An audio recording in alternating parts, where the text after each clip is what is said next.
Guild Wars 2 is officially free-to-play. Carbine Studios announced when Wildstar will be going free-to-play. All that and more. I'm Zach Sharps, and this is Free-to-Play Weekly. First up in the news this week, Ubisoft has moved its free-to-play browser-based strategy RPG EndWar Online to closed beta. In EndWar, players create a hero and then take part in tactical single-player modes to build up their army and resources before jumping into the game's PvP modes. This closed beta will come with two brand new commanders on each side, a brand new PvE mode called Special Operations, support for multiple characters per account, a new VIP system, and loads of improvements. Overall, I'm generally not one to be excited for browser-based titles. However, once EndWar is officially out, I might dabble in it. What about you? Those many of you looking forward to Wildstar going free-to-play finally have a date you can mark down on your calendars. Carbine Studios has announced that their sci-fi fantasy MMORPG will finalize its free-to-play conversion on September the 29th. With free-to-play returning, Wildstar players will see numerous improvements to the game, and new players will see a revamped starting sequence to the game, providing more flexibility in regards to knowledge of the genre. My stint with Wildstar was pretty short, however, it going free-to-play does intrigue me enough to hop back in and check the game out.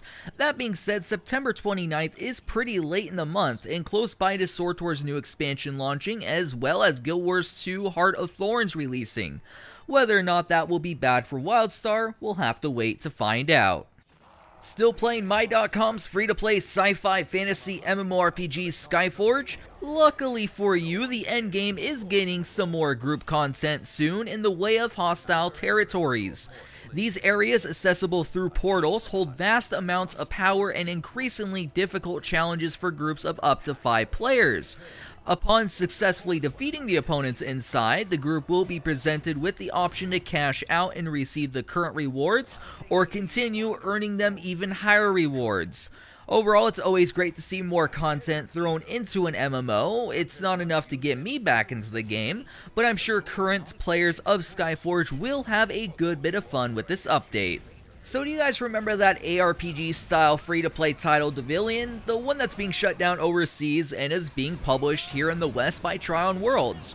Well, if you're interested in the title, Trion has released Founders Packs for it, which all come with beta access, 2 days of head start, bag of potions, 2 extra character slots, and more. Of course, if you want to get in the alpha, you'll have to fork over a good chunk of change for the Obsidian Pack, $150 to be exact. For those of you who want to, you'll be able to hop into Devilian Online's alpha starting today, so depending on your hype for the title, you may be inclined to pony up the money. That being said, regarding Trion Worlds as a whole, it's time for the question of the week. Last week on the show, I asked what your guys' hype level was for Guild Wars 2 possibly going free to play. The average was about 6-ish on a scale of 1 through 10, and a user by the name of F-Realm stated the following. Hype level is 0. Not sure why really. Bought the game not long after launch, love the graphics, love the mechanics, the story is fine and all, but somehow after the first session, I don't boot it up again, and months later I realize it's still installed. For some reason, it just doesn't get me going. Thanks for your guys' response, and as always, if you want your comment possibly featured in next week's episode, make sure to leave a comment down below. This week's question is, with Trion publishing more and more games, what is your overall opinion on the company? Has it been repaired after their numerous attempts, or have they still not done enough to earn your respect? Interested to see your guys' thoughts on this subject. For me, they still haven't done enough, but maybe in the future that might change. Who knows? Speaking of Trion Worlds, this week they announced a brand new free-to-play tactical turn-based strategy game called Atlas Reactor. In this title, players will take their turns at the same time, and you'll have to think a step ahead of your opponent to make sure your character's attacks land.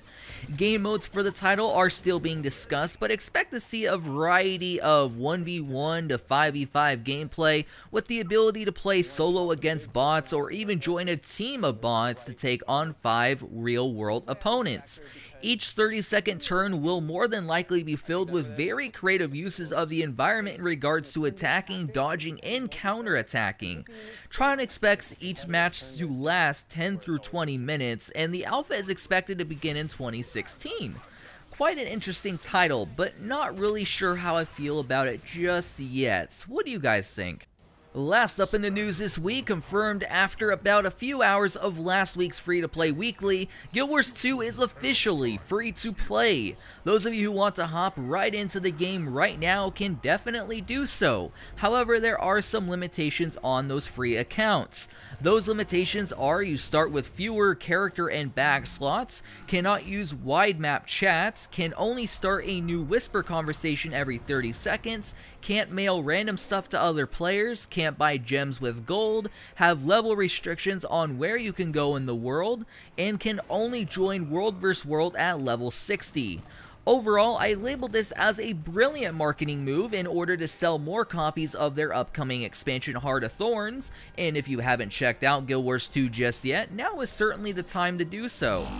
You know what else you should certainly do? Check out the giveaways page, of course. Be sure to head on over to mmobomb.com, check out that giveaways page, bookmark it, and be sure to check it daily to ensure that you never miss one. As for myself, signing out till next week's Free to Play Weekly, I'm Zach Sharps, and I'll catch you guys next time.